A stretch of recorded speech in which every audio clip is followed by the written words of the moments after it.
نحمدہ و نصلی علی رسولہ الکریم والمہدی الموعود علیہ الصلاۃ والتسلیم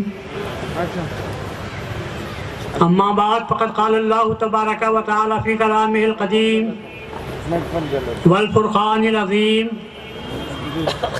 اعوذ باللہ من الشیطان الرجیم بسم اللہ الرحمن الرحیم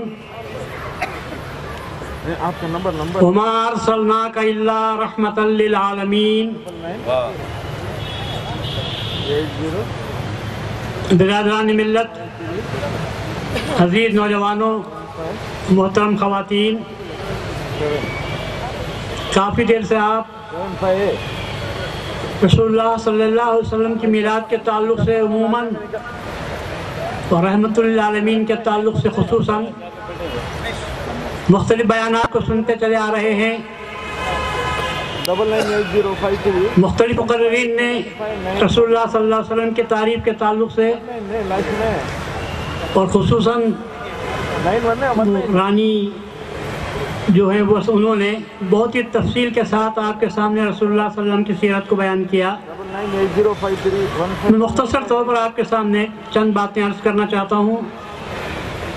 یہ میری تقریر نہیں ہے بلکہ آپ سمجھ سکتے ہیں it is a food for your thought۔ سب سے پہلے تو جاننا ضروری ہے کہ رحمت للعالمین کیا ہے، رحمت کے معنی کیا ہوتے ہیں۔ ابھی آپ نے سنا مقررین کے ذریعے سے، اس کے پہلے بھی آپ بہت کچھ سن چکے ہیں کہ رسول اللہ صلی اللہ علیہ وسلم رحمت للعالمین تھے، اور اس کے ثبوت میں جو باتیں پیش ہوئی وہ چند واقعات بوڑھی کے تعلق سے، طائف کے تعلق سے، فتح مکہ کے وقت رسول اللہ نے جو عام اعلان کیا، تو اس کے تعلق سے ثبوت پیش کیا جاتا ہے اور یہ سمجھانے کی کوشش کی جاتی ہے کہ رسول اللہ صلی اللہ علیہ وسلم رحمت للعالمین ہے۔ میں آپ کو پہلے سمجھنا چاہتا ہوں رحمت کیا ہے اور عالمین کیا ہے۔ رحمت کے معنی فقط مہربانی کے نہیں ہوا کرتے، رحم دلی کے نہیں ہوا کرتے۔ رحمت کہتے ہیں اس رحم دلی کو، اس مہربانی کو جس کے بعد مغفرت بھی ہوتی ہے اور احسان بھی ہوتا ہے، اس کو کہتے ہیں رحمت۔ اور عالمین جب آپ کہتے ہیں تو یہ معنی غلط ہے کہ رسول اللہ صلی اللہ علیہ وسلم تمام عالم والوں کے لیے رحمت بنا کر بھیجے گئے ہیں۔ اللہ نے وما ارسلناک الا رحمت للعالم نہیں کہا، رحمت للعالمین کہا، تو معلوم یہ ہوا تمام عالموں کے لیے آپ رحمت ہیں۔ اور دنیا میں، اور عالم کسے کہتے ہیں؟ خدا کے سوا جو بھی ہے اس کو عالم کے نام سے یاد کرتے ہیں۔ اور دنیا میں اللہ کے سوا جتنے ہیں، مفسرین نے لکھا ہے 18,000 عالم ہیں۔ تو معلوم یہ ہوا کہ اللہ تبارک و تعالیٰ نے رسول اللہ صلی اللہ علیہ وسلم کو اسی ایک دنیا کے لیے نہیں بلکہ 18,000 عالموں کے لیے رحمت بنا کر بھیجا ہے۔ اب آپ میں اس پر کیا تقریر کر سکوں گا؟ 18,000 عالموں کا نام بھی لیتا جاؤں تو 18,000 سال ہو جائیں گے، لیکن مختصر طور پر آپ کو اتنا میں کہوں گا کہ رسول اللہ صلی اللہ علیہ وسلم ہم سب کے لیے بلکہ ان تمام عالموں کے لیے جن کو ہم نہیں جانتے ان کے رحمت تھے۔ اور خصوصیت کے ساتھ رحمت کا جو ذکر آتا ہے، میں کہتا ہوں اللہ تبارک و تعالیٰ کے نبوت بھی، جن اللہ نے انبیاء کو بھیجا، نبوت بھی ایک عالم، اور رسول اللہ تمام انبیاء کے لیے بھی رحمت بنا کر بھیجے گئے تھے۔ اسی لیے اللہ تبارک و تعالیٰ نے رسول اللہ صلی اللہ علیہ وسلم کو آخر میں خاتم النبیین بنا کر بھیجا تاکہ اس کے ذریعے سے تمام عالموں، تمام انبیاء کو رحمت مل جائے۔ اسی لیے اللہ تعالیٰ نے بیت المقدس میں سب کو جمع کیا، اور رسول اللہ صلی اللہ علیہ وسلم نے وہاں پر نماز پڑھی، اور آپ کی امامت میں نماز پڑھنے سے تمام انبیاء کو رحمت ملی ہے۔ اور پھر آخرت میں جب جائیں گے تو تمام انبیاء اللہ تبارک و تعالیٰ کے پاس جانے کی کوشش کریں گے، امتیں سب ان کے پاس جائیں گی کہ آپ ہمارے لیے سفارش کیجئے، اور سب یہی کہیں گے، صاحب ہم بھی نفسی نفسی کہہ رہے ہیں، جاؤ محمد رسول اللہ صلی اللہ علیہ وسلم کے پاس جاؤ۔ اور رسول اللہ صلی اللہ علیہ وسلم جب جائیں گے تو یہ دیکھیں گے کہ اللہ ساری دنیا، رسول ساری دنیا خدا کو دیکھ رہی ہے بخشش طلب کرنے کے لیے، اور اللہ تبارک و تعالی رسول کو دیکھ رہا ہے۔ یہ عجیب بات ہے کہ دنیا کی دنیا تمام پیغمبر اللہ کو دیکھتے ہیں، اور اللہ اگر دیکھ رہا ہے تو رسول اللہ کو دیکھتا ہے۔ بول تیری رضا کیا ہے؟ اور جب رسول اللہ صلی اللہ علیہ وسلم کہتے ہیں کہ سب کو بخش دینا چاہیے تو اللہ تبارک و تعالیٰ سب کو بخش دیتا ہے۔ یہ رحمت للعالمین ہے۔ اور اسی بات کو اور تمام انبیاء شکایت کریں گے کہ یہ لوگ انکار کر رہے ہیں کہ ہم نے تیرا پیغام نہیں پہنچایا، تو رسول اللہ صلی اللہ علیہ وسلم آگے بڑھیں گے اور کہیں گے میں گواہ ہوں کہ تمام پیغمبر اپنے اپنے وقت پر آئے، انہوں نے اپنی اپنی امتوں کو سبق سکھایا، انہوں نے ہدایت دی، یہ انکار کرنے والے جھوٹے ہیں، میں گواہی دیتا ہوں۔ اللہ تبارک و تعالیٰ رسول کی گواہی کو قبول کرے گا اور تمام انبیاء پر اپنا فضل فرمائے گا۔ یہ رحمت یہ رحمت ہے انبیاء کے لیے۔ رسول اللہ صلی اللہ علیہ وسلم رحمت ہے تمام کتابوں کے لیے۔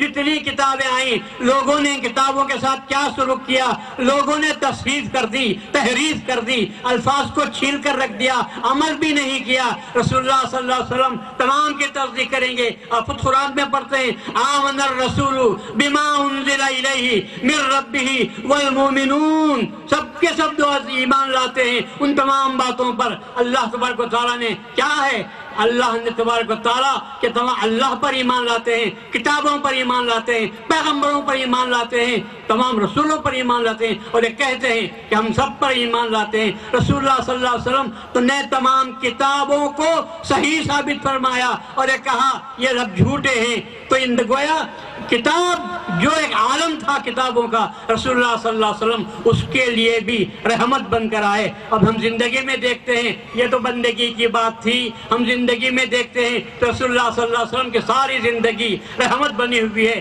زندگی کے جتنے شعبے آپ دیکھیں گے ان تمام شعبوں میں رسول اللہ صلی اللہ علیہ وسلم کی رحمت کا سورج برابر مسلسل چمکتا ہوا چلا جا رہا ہے۔ بچپن میں آپ دیکھو، بچپن بھی ایک عالم ہے، رسول اللہ صلی اللہ علیہ وسلم کا بچپن کا عالم، اس کے لیے ہم سب کے لیے بچپنوں کے لیے رحمت بنا ہوا ہے۔ چنانچہ رسول اللہ صلی اللہ علیہ وسلم نے سکھایا کہ بچپن کیسا ہوتا ہے۔ رسول اللہ صلی اللہ علیہ وسلم نے کبھی کوئی غلطی نہیں کی، نافرمانی نہیں کی۔ رسول اللہ صلی اللہ علیہ وسلم اس وقت بھی بکریاں چرانے کے لیے چلے گئے۔ میں بعض لوگوں سے پوچھتا ہوں جو اپنے آپ کو کہتے ہیں کہ ہم حدیث کی اتباع کرنے والے ہیں، میں ان سے پوچھتا ہوں کہ صاحب دو حدیثوں پر عمل کر کے بتا دو تو میں ماننے کے لیے تیار ہوں۔ سب سے پہلے رسول کی سنت تو یہ تھی کہ آپ نے بکریاں چرائی تھیں، اور دوسری سنت جو رسول اللہ صلی اللہ علیہ وسلم کی تھی وہ یہ تھی کہ 40 سال کی بڑھیا سے شادی فرمائی تھی۔ کہاں ہیں وہ لوگ جو حدیث کی اتباع کے دعوے کرنے والے؟ آج ان کا مقام کیا ہے؟ آج ان کی نظر کس پہ پڑتی ہے؟ وہ کیا چاہتے ہیں؟ کیوں حدیثوں کا نام لیتے ہو؟ کیوں اتباع سنت کا نام لے کر کہتے ہو ہم حدیث کی اتباع کرتے ہیں؟ رسول اللہ صلی اللہ علیہ وسلم نے دنیا کے سامنے، چونکہ شادی بھی نکاح بھی ایک عالم تھا، تو رسول اللہ صلی اللہ علیہ وسلم نے اپنے 40 سال کی ایک بڑھیا سے جو بیوہ ہو چکی تھی شادی کر کے لوگوں کو بتا دیا، لوگوں جذبات میں مت بہو، جاذبیت اختیار کرو۔ کس کے ساتھ؟ اللہ تبارک و تعالیٰ کے ساتھ۔ کام تو کسی طرح نکلتا ہے، یہ کیا تم جذبات کے تحت بہتے چلے جا رہے ہو؟ انسانیت کی خدمت کے لیے یہ دیکھو میں رسول ہوں اور ختم نبوت ہوں، ختم رسول ہوں، میں جو شادی کر رہا ہوں ایک ایسی عورت سے کر رہا ہوں جو میرے کام میں میرا ہاتھ بٹا سکتی ہو۔ کون 40 سال 25 سال کا نوجوان شہزادہ ایسا ہوگا جو اپنی بیوی کو چھوڑ کر غار ہرا میں جا کر بیٹھتا ہوگا، اللہ تبارک و تعالیٰ کی عبادت کرتا ہوگا